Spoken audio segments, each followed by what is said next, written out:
Before we take this next question from the sisters, are there any other questions from the brothers? People that didn't have their turn yet. We'll come back to you. Question says, is it permissible to say in unison, Allahu Akbar, ... We say the answer to this question is a yes and a no answer. Yes and no. If the people begin to make the takbeer after the 5 daily prayers during the days of the Eid, one person starts it off and all the people, they say it behind him, behind the imam, then that's one thing.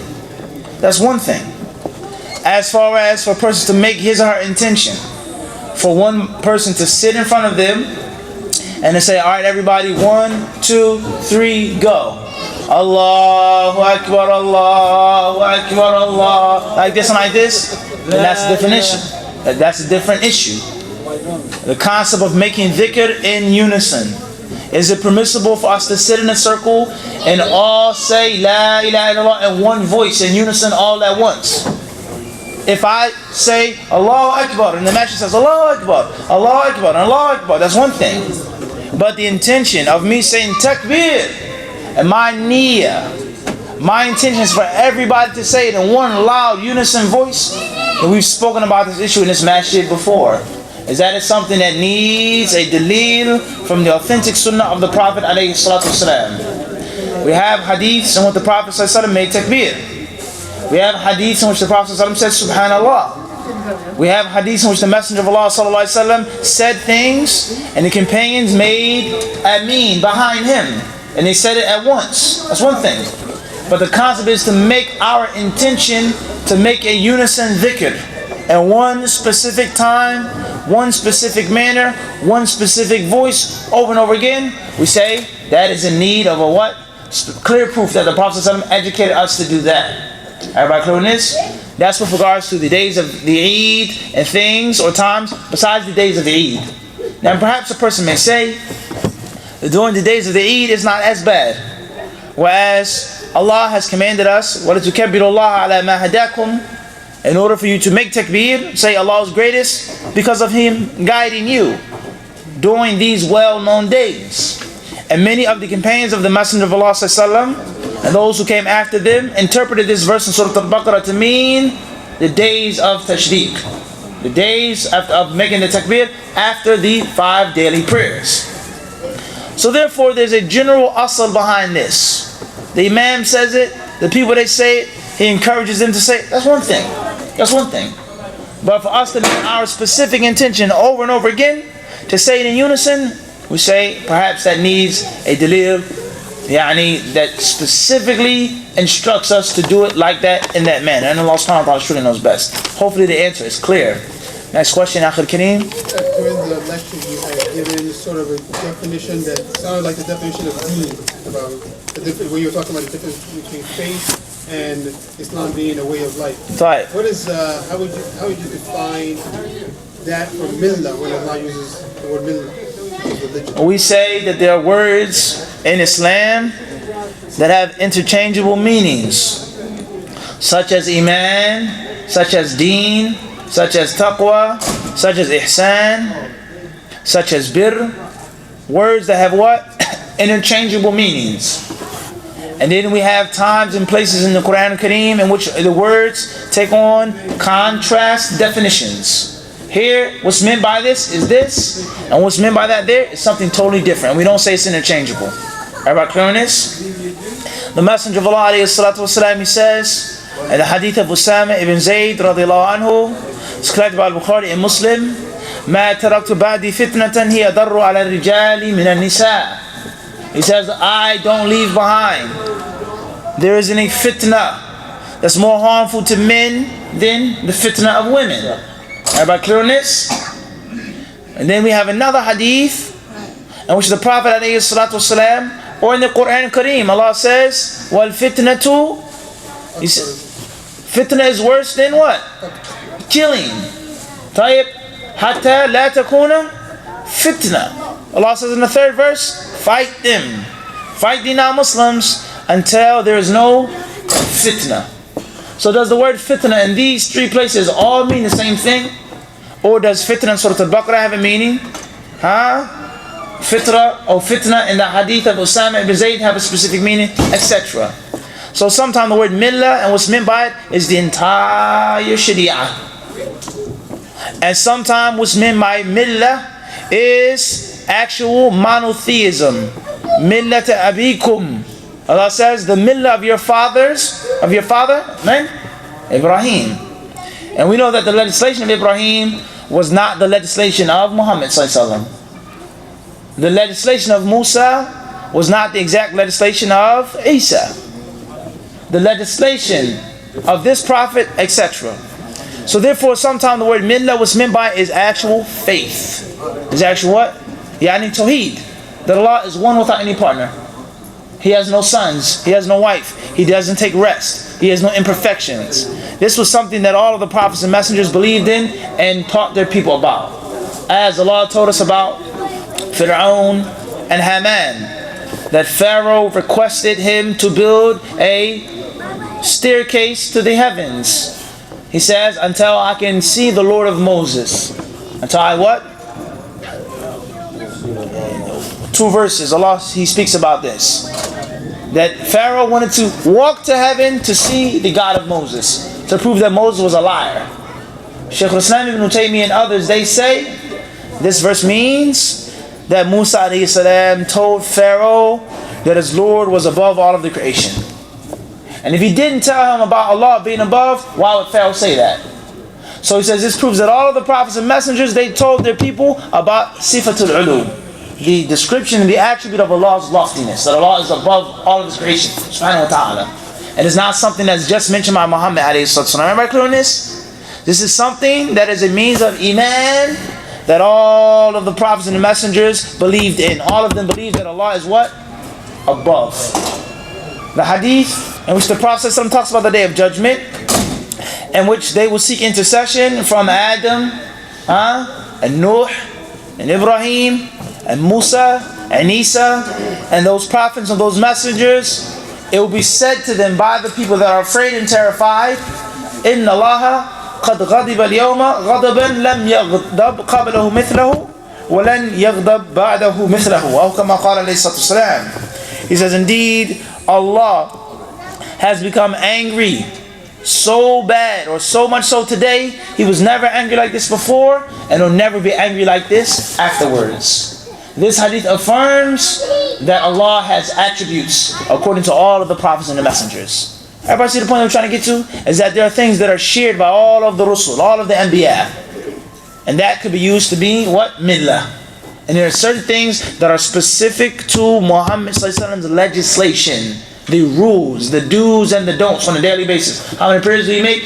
Can you drink alcohol or not? How many wives can you marry? Is it permissible for you to work on this day and not work on that day, etc.? Everybody clear on this? Covering the head, hijab, etc. The ahkam, the rulings. And these things, if the word millah is used, then we say it pertains to way of life.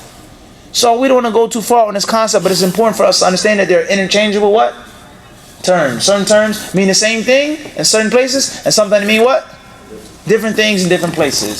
So therefore, Islam, if you mean that Islam is just something that you have in your heart, and you go to the mosque on one day, and you put something in a box, that's your faith, then we say, no, that's not Islam. From that aspect, Islam is not just a faith. Everybody clear on this? If you mean that Islam is based off of what is in the heart, you accept Islam by what you believe in your heart and say with your tongue, and then you perform with your actions, perhaps. So Islam is not so much as a faith, quote unquote, but it's more of a way of life. It's a way of what? A way of life. And it's a very long argument with regards to separation of church and state, secularism, extremists, fundamentalists, zealots, people, all these different terms that we hear on a daily basis. Before we go and look at what happened to the Muslims and what's going on with the Muslims and the misconceptions of the Muslims, we can just look at what happened to the Christians or the Jews, but specifically the Christians in this country. The different sects of Christians and different types of Christianity. The Protestants, the Catholics, the Pope is here. The whole concept of what happened to Christianity. When was the church removed from the state? When was the one who practiced what the Bible said, the original teachings, when was this person called a fundamentalist or a Unitarian or extreme monotheist, etc.? And we know that the Prophet told us the Muslims will imitate the Jews and the Christians. They will imitate them without a doubt. They will follow the footsteps of the previous nations. So why do we have so many Muslims, those who say Iman is in the heart and that's it? I can do whatever I want to do. You can't judge me. Why do we have Muslims who say that you must do everything like this and like that to the T? These are some of the reasons behind that. So therefore Islam is a way of life, and it's not just necessarily quote unquote a faith, but it's something that is a Sharia and Aqidah. You cannot exclude Islam from your politics. Your political system, if it's not based off of Islam, Kitab and Sunnah, then it's a ruling of Taghut. And it's unjust and it's oppressive. Your social life, your culture, and the list goes on. If it's not based off of the Sunnah, then it's not Islam. Everybody clear on this? Wallahu ta'ala alam. Any other questions before we stop? Right. The question was, the hadith that states, the most hated lawful thing to Allah is talaq. And then there was another part of the question that he was going on to say that we didn't get a chance to listen to because they tapped on the mic for the iqamah of the salah. Al-Muhim. We don't want to go down that, too far. But it's very important for us to understand, most masjids when you go to, many Muslims, unfortunately, they're not concerned with doing things the way the Prophet ﷺ did them. They're only concerned with formality, how it looks, and not the actual content. What did the Prophet ﷺ do with the congregational prayer? Did he make set times? Or he didn't make set times? The Prophet told us about when the prayer comes in, and he also explained to us through his actions when to make that salah. Certain prayers should be made as soon as they come in. It's the sunnah to delay other prayers. And from those prayers is Salatul Isha. When the Prophet saw the companions rushing to the masjid, he would hurry up. When he saw them coming a little slow, he would delay it. When the Prophet ﷺ or his companions, when they were given admonishment, or they would teach the people, would they delay the salah? Or would they say, we have to pray right now? What is important? There are some people that are old and sick and tired and have to go. There's nothing wrong with that. But most masjids that you go to, we want you to come. And before going any further, we say perhaps one of the reasons why the knowledge is not beneficial to the people and is not having an effect upon the people is because it's like a bird that you put in a cage. You don't let the bird fly out and soar. The bird was not made to sit on a pole and eat sesame seeds. It wasn't made to eat sunflower seeds. That's not how Allah made that bird. Maybe a sparrow, Tweety bird, but you have a falcon, a hawk. It's made to soar. So many masjids that you go to, they bring speakers, they invite speakers, and they say, brother, we want you to give a 30-minute khutbah. Please don't let your khutbah be less than 30 minutes. Many masjids you go to, they say we have a lecture venue. Please don't allow the lecture to go beyond this time. Please don't speak about this. Please speak about that. So on and so on and so forth. Everybody see the example I'm trying to make, Khalil? You bring in a speaker, you take the bird and you tie him down and say, be a falcon, be a hawk. No. You want him to teach and give knowledge, open up the cage and let it soar. So you go to masjids and they put major restrictions on the ilm. There lies no doubt. These things, they take away the barakah of that knowledge. And they don't allow the speaker to actually, as we say, get loose. So I'm not talking about this masjid specifically, but it does happen in this masjid often. Many other masjids, you may be talking in the middle of the masjid. Middle you talking. They'll tap on the microphone. It's extremely rude, and that's not the sunnah of the Prophet sallallahu alaihi wasallam. Some masjids you may be speaking, an old man will get up and he'll start saying, namaz, namaz, namaz. Wallah, it's happened to me before in Teaneck, New Jersey. In the middle of the talk, you have a visitor, a guest, he's come from overseas, I'm translating the talk, a guy gets in the middle of the talk and stops the talk. But then you say, we want knowledge, we want to benefit, we want to learn, please teach us. So this concept of restricting the ilm from really going forth and really moving, it has its effects upon it. Just like that bird, or the tiger in the cage at the zoo. You bring meat to it. It's not made to have red meat thrown in the cage. It hunts. It's a carnivore. It goes out and smells and hunts the animal. That's how Allah made it. And that's how it lives a healthy lifestyle. There lies no doubt the tiger or the lion is going to be limp and lame and lazy, sitting behind the cage. So you restrict the animal, but you want the animal to what?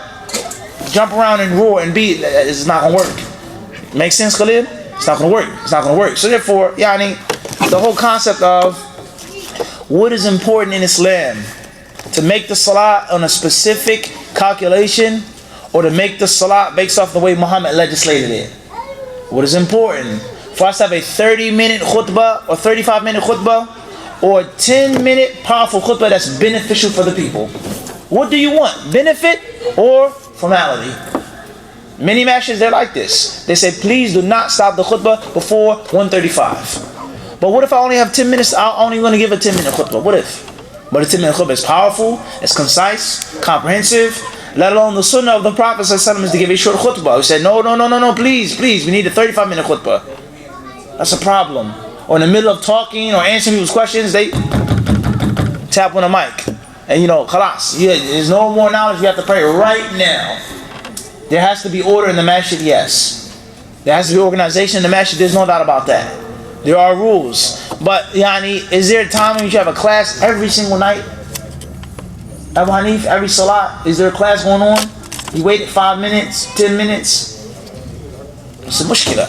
It's a problem. And I've seen in certain masjids, khalas, yeah, that's sufficient, inshallah. Any other questions? Follow, Sheikh. Assalamu alaikum. Wa alaikum salam wa rahmatullahi ta'ala wa barakatuh. Ahlan wa sahlan. Alhamdulillah. What I would want you to understand is that when you gave that analogy about the bird in the cage and the animal, the people have been domesticated. They have been domesticated. Domesticated means they were supposed to have spirit of wild animals, like, the Sikh and things like that. But from the system that we're in, they've been made to be pussycats. They're domesticated. They're made to be dogs. They're made to be pigs. They're made to be, they're made to be, so whenever they're ready to eat them, they can eat them, and they have no, resistance of being ate. So that's why they act, when it's time for them to learn, you see them, they act like little dogs, pushing their tails around, act like they're going crazy and everything like that. Because what happened, they know that if in case they get a certain degree of knowledge, it will be held upon them that they would now have to stand up and act that out. So they don't want that, even though they say they want it, and they know they need it, they're afraid to get it, because if they get it, then they would have to live it. Right? They would have to go home and live with their wives, living with their kids, living in the community. They would have to live it. But they want to act like they're so ignorant. So if they're dumb and ignorant, then they don't have to live their ignorance. Sheikh Yusuf, there's no doubt that that's a problem, and it's true from many aspects. The people have been miseducated, many of us are even kept back from knowledge. There's no doubt about that. And it's unfortunate that the Muslims, many of them have just become pleased with, as we said, the form and not the actual content. If you won't believe this, then just look at the slaughter. Many people, they don't want to slaughter an animal themselves. They send the money overseas or to a poor country, which is permissible. But have we lost, as you just said, domesticated? I can't slaughter an animal. What I'm going to do with all that meat? I don't eat red meat, etc. In other words, the people that have lost the spirit of slaughtering. It's an act of worship in itself to kill the animal for Allah. That's an act of ibadah. And it's not just money. It's not just meat. And Allah talks about this in the Quran al-Kareem, that the meat and the blood will not reach Allah, but that which will reach Allah is the taqwa from you. So therefore, it is a big problem. And perhaps we say or let's say, Sheikh Yusuf, that it's a 50-50 deal. And it takes two hands to clap, or two people to dance. It takes two people to dance. The teacher has a responsibility. The student has a responsibility. The leader of the masjid has a responsibility. And the people who are led in the masjid, they have their responsibilities. Sometimes it may be 60-40. Sometimes 30-70. Sometimes 50-50. Allahu A'lam. Al-Muhim, there's responsibilities on both sides. So therefore, Allah Azza wa Jalla, He condemns the mushrikeen and the kafirin that when they are reminded, they don't take remembrance. They don't take admonishment. وَإِذَا ذُكِّرُوا لَا يَذْكُرُونَ. Allah says, and when they are reminded, they don't take it. So therefore, if I've been domesticated and my mind has been made to think like this and think like that and not to want this and not to want that, when I see it, when it's presented to me, when I'm reminded, I have to what? I have to. And I can't blame the system anymore. I can't blame the system anymore. So therefore, this is a 50-50 deal. Many people, we don't teach properly. We don't teach what's correct. And many people, they don't have the proper etiquettes of the student to accept what the teacher is giving, such as a person's cup is too full. Is this and is that. Listen, take the knowledge, inshallah. So it's a problem on both sides. And there are many other problems that we've spoken about, especially with you, Sheikh Yusuf, social problems that we have, social illnesses. May Allah help us all. There lies no doubt that the solution to these problems is returning to Allah subhanahu wa ta'ala. To return back to Allah, to ask Allah to rectify our situation. Ameen. Knowledge and action, and most importantly, sabr. Patience. But the patience has to be practiced upon clarity of thought. In other words, it's wrong to be patient upon that which is wrong, a mistake. But you have to be patient upon that which is what? Correct. In other words, if you're practicing a free throw, let's make an example with basketball, but the way that you're shooting the ball is incorrect, it's wrong. You weren't taught the proper way. So you shoot 300 free throws, you're practicing sabr upon something which is what? Wrong. Khata.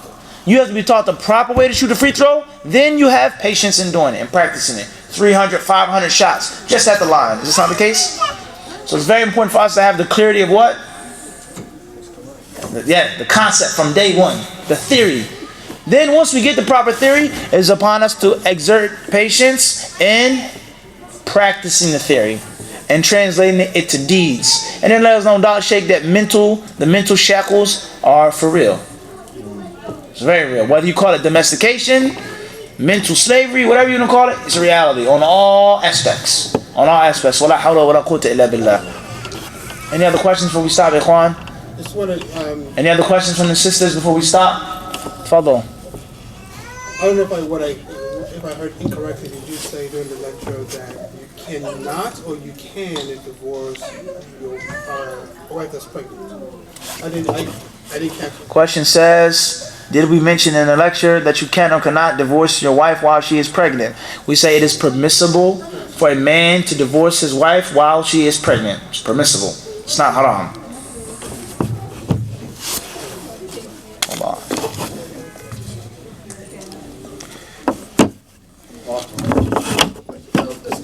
on. Follow, Sheikh. There's a correction you have to give to that statement too when you just said that.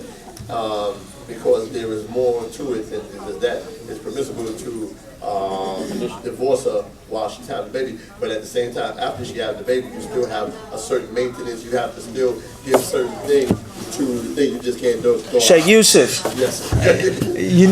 you know you beloved, right, Sheikh? La. I'm saying, but we can't leave. Sheikh. I am now. Listen, Sheikh. Okay, I want you to do me a favor, please. Come. No. Come, Bismillah.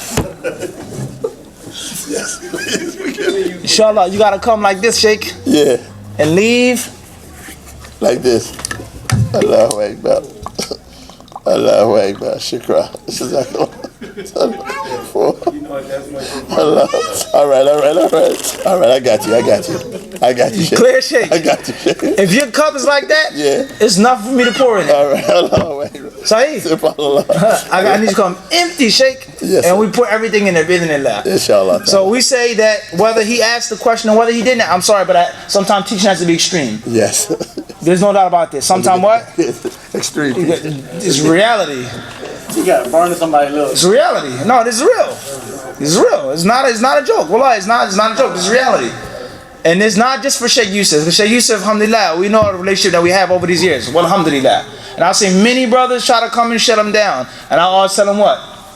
And let the Sheikh speak. All the time. Khalil, Bilal, a few times. Many others. Jamal a couple of times. Sheikh Yusuf is okay with me, but right now, Sheikh, your cup is pulling. You gotta empty it, Sheikh. I can't pour nothing in it. Will I? I do it. No, I got it. La. Please. I'm right. Bismillah. All right. Bismillah. Jazakallah khair. Drink it. All right, sure. Jazakallah khair. Thank you, Sheikh. We say what? We say what? That a man divorcing his wife has nothing to do with the maintenance, what comes after her giving childbirth. That wasn't a part of the question, and that's not necessarily the immediate ruling. Everybody clear on this? Is it permissible for a man to divorce his wife when she's pregnant? We say yes. And the dalil that it's permissible is, first and foremost, there's no dalil stating that it's impermissible. And secondly, as many of the Sahaba interpreted the verse, they says, "Awistabana hamluha," or a woman who's clearly pregnant. In other words, she's having your child. She's having what? She's having your child. There's nothing wrong with that. Now, you taking care of the woman or not, that's a secondary issue. That's what? Secondary. We're still at step one, Sheikh. Emptying the cup and then filling it back up. So therefore, we'll get to this in the classes with regards to the chapter which is called An-Nafaqa. The chapter of An-Nafaqa, to spend. When a man divorces his wife, what does he have to do during the 3 menstrual cycles? When a woman is pregnant, she gives birth to his child, how much does he have to pay? Can he just leave her, abandon her in the street, as we try to do? That's not my child. I have nothing to do with her. She's not my wife no more. La. But that's going to come what? Come later on. The initial question was, is it permissible or not? And did you mention it in the class? Clear, Sheikh? So therefore, one more thing, Sheikh Yusuf, and that is, what people do out of their ignorance and their jahili behavior does not change the law's rulings. Such as polygamy. If a man has more than one wife and he plays around, he's not just, he doesn't provide for them, he doesn't have no money, one wife is on welfare, one wife is living here, he does this, he's not following the sunnah with regards to his wives. Him disrespecting the system and not following it, and his shortcomings and his faults does not alter Allah's ruling that polygamy is permissible. And it will remain to be permissible no matter what this ignorant man does. It's permissible, and no one can say, "Oh, you can't get a second wife because of fulan." Look, what the Muslims do is not always Islam. What Sunnis do is not always. What people who say that they are Salafi do is not the way of the Salaf. We can't mix the two. So therefore, a woman who abuses the system, and this is a very important point for us to mention. We find people in the modern media today, they say it's not fair that a man can have more than one wife. People say this. It's not fair that a man inherits more than a woman. They say, or some non-Muslim will say, I want to be a Muslim, but I can't, be patient upon him having another woman. That's not right. That's not fair. Why can't I have another husband? For argument's sake, sister, let's say it's not fair. For argument's sake, is it fair that he has to provide for you and give you every single morsel of food, no matter how much money you have? No matter where you come from, if you have your own job, your own car, your own house, he has to provide for you. Is that fair? Regardless whether it is or it isn't, the woman, she's going to do what? She accepts that ruling. You have to provide for me a house, food, drink, clothing, and my medical expenses. Those are the mandatory rights of the woman. Lodging, food, drink, and what? Medical expenses. Everybody clear on this? So therefore, أَفَتُؤْمِنُونَ بِبَعْضِ الْكِتَابِ وَتَكْفُرُونَ بِبَعْضِ. Allah says in Surah Al-Baqarah, condemning the Jews, He says, will you believe in parts of the scripture and reject others? Will you take one rule and leave off another rule? Polygamy isn't fair, but it's right for you to take care of me. And the brothers do the same thing. The sunnah is to marry more than one wife, and the sunnah is to take care of your first wife. So therefore, there has to be a balance. But if someone does something wrong in one thing, it does not change the ruling of that act that he performs. Everybody clear on this? Muslims or non-Muslims who do things that are not from Islam, in the name of jihad, it does not abate the rulings of jihad. Jihad is something that Allah has legislated. What they do on the television, that's different. If they didn't do it, are they really Muslims? Are they not Muslims? Are they in Hollywood? Are they in Iraq? Allah Alam. Al-Muhim, the rulings of jihad are clear in the Kitab and the Sunnah.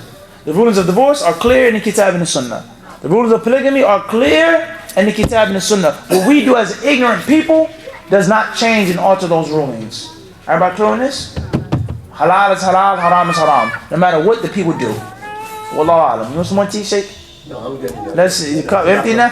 You sure? I'm more than Bismillah. No, Jazakallah. Alhamdulillah. Shukran. Thank you. Alhamdulillah. Thank you, Sheikh. And forgive me. For all, you're fine. You always participate in the class. May Allah reward you for that. I mean, that's ibadah.